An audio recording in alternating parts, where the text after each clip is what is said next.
Intestines are a long continuous tube running from the stomach to the anus. Most absorption of nutrients and water happens in the intestines.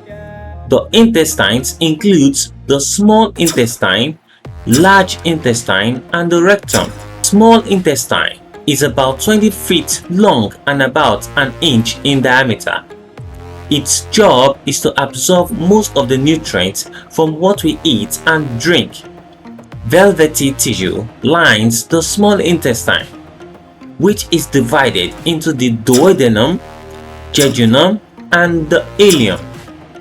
The large intestine is about 5 feet long and about 3 inches in diameter.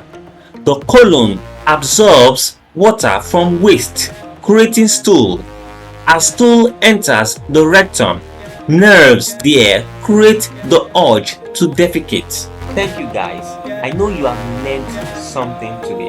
If you are new to this channel, kindly hit the subscribe button, like, comment and share this video to your families and friends.